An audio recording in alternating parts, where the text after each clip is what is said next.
नमस्कार दोस्तों, मैं मनदीप कुमार आप सभी का स्वागत करता हूं मेरे यूट्यूब चैनल मनदीप मनी पर। तो आज का जो टॉपिक है दोस्तों वो है सेल सीरीज़ को हम लोग स्टार्ट करने वाले हैं, यानी सेल चैप्टर को सब स्टार्ट करने वाले हैं। इसके कई सब पार्ट आएंगे क्योंकि सेल चैप्टर जो है थोड़ा बहुत बड़ा चैप्टर माना जाता है एक तरह से। इसमें सेल के साथ सेल के ऑर्गेनिल्स को भी हमें डिटेल में पढ़ना होता है। क्लास 9 के ICSE बुक में डिटेलिंग किया हुआ है सेल के ऑर्गेनिल को। तो ये जो वीडियो है सेल का, ये कई पार्ट में आपको देखने को मिल सकता है। चलिए शुरू करते हैं सेल को। देखिए, सेल यानी कोशिका ऐसे हम लोग हिंदी में कहते हैं। आखिर सेल हम लोग किसे कहते हैं?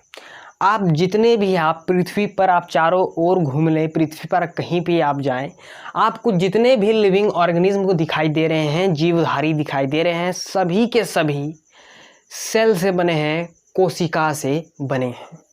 मेरा पहले कहने का मतलब है कि जितने भी लिविंग ऑर्गेनिज्म हैं इस पृथ्वी पर, या तो इस ब्रह्मांड में बात कर लें आप, इस पृथ्वी पर जितने भी जीवधारी हैं उन सभी का जो बेसिक यूनिट होगा, जहां से स्टार्टिंग होता है बनना, वो सेल था। क्या था? सेल, कोशिका हम लोग जिसे कहते हैं। ठीक है, कोई भी living organ, any living organ का जो स्टार्टिंग पॉइंट होता है, यानी जब बनना शुरू होता है, वो पहले उसके अंदर बहुत से सेल नहीं होता। कोई भी बॉडी, कोई भी बच्चा होता है तो वो छोटा होता है ना, धीरे धीरे वो बड़ा होता है, धीरे धीरे बड़ा होता है, एडल्ट होता है, तब बूढ़ा होता है, मर जाता है, कहानी ख़त्म। अब देखिए, जब छोटा था उसकी हाइट बढ़ रही है, उसका ग्रोथ हो रहा है, उसका डेवलपमेंट हो रहा है, यानी कि उसके अंदर क्या हो रहा है, सेल की संख्या बढ़ रही है। क्या बढ़ रही है? याद रखिएगा बात, सेल की संख्या पर डिपेंड करता है, सेल के नंबर पर डिपेंड करता है कि कोई भी सेल के नंबर पर, यानी कोशिका की संख्या पर डिपेंड करता है कि कोई भी जीवधारी, कोई भी लिविंग ऑर्गेनिज्म कितना बड़ा होगा या कितना छोटा होगा। सेल नंबर पर डिपेंड करता है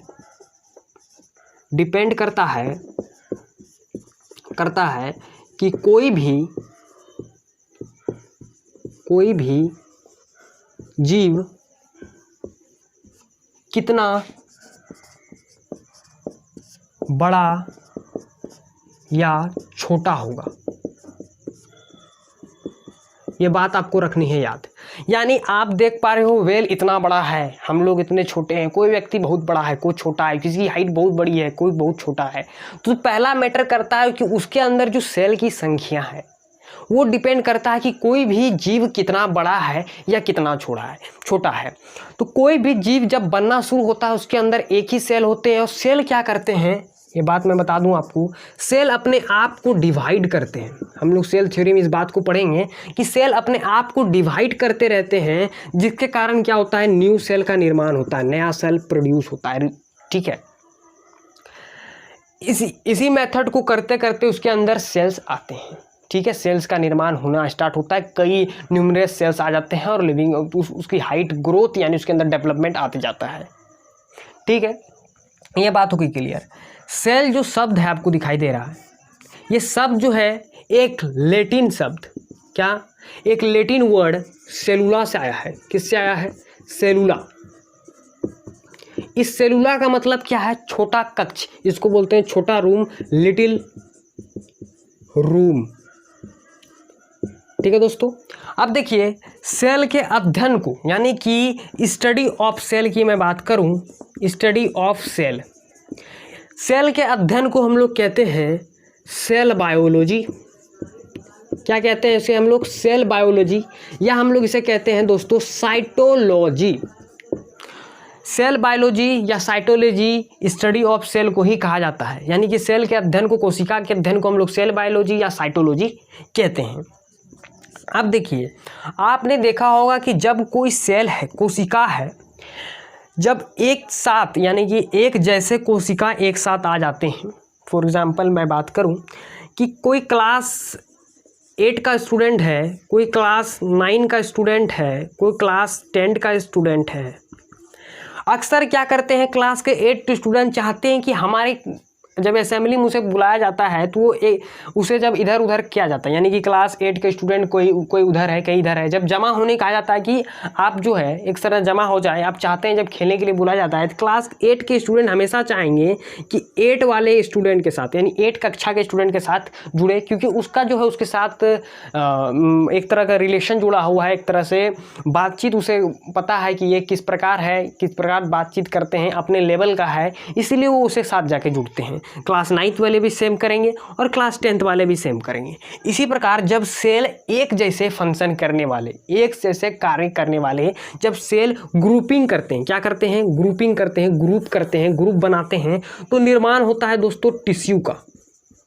इसी को हम लोग हिंदी में क्या बोलते हैं, उत्तक बोलते हैं। उत्तक का निर्माण होता है। जब ये उत्तक एक जैसे फंक्शन वाले टिश्यूज का ग्रुपिंग करते हैं तब एक बनता है ऑर्गन, और ये ऑर्गन जब ग्रुपिंग करते हैं तब बनता है ऑर्गन सिस्टम,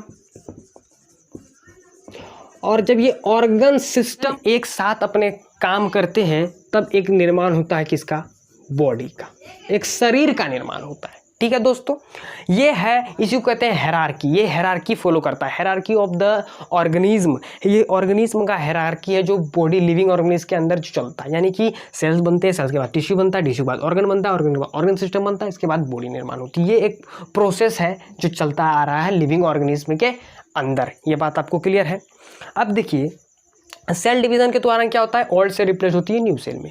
इसलिए प्रत्येक सेल जो है अपना अपना फंक्शन अच्छी तरह से निभाते हैं, अच्छी तरह से करते हैं बॉडी के अंदर, और उससे क्या होता है, हमारे अंदर ग्रोथ और डेवलपमेंट होता है। देखिए, और एक मैं बात बता दूं, जितने भी सेल्स आपको दिखाई दे रहे हैं, ठीक है, उन सभी के अंदर एक जेनेटिक मटेरियल होता है, जिसे हम लोग कहते हैं क्या, DNA। एक जेनेटिक मटेरियल होता है। ये स्पेशली क्या किस लिए होता है, ये ग्रोथ एंड डेवलपमेंट करवाने, मतलब प्रमुख रोल निभाता है ये। ठीक है दोस्तों, तो ये वीडियो यहीं पर मैं समाप्त करता हूँ। अगले वीडियो में हम लोग जानेंगे डिस्कवरी ऑफ सेल के बारे में, और थोड़ी सी सेल थ्योरी की भी बात करूँगा उसी वीडियो में। तो तब तक के लिए दोस्तों, अगर ये वीडियो आपको अच्छा लगा तो इसे लाइक कीजिए, शेयर कीजिए, कमेंट कीजिए, चैनल को सब्सक्राइब के लिए। दोस्तों मिलते हैं नेक्स्ट वीडियो में, तब तक के लिए धन्यवाद।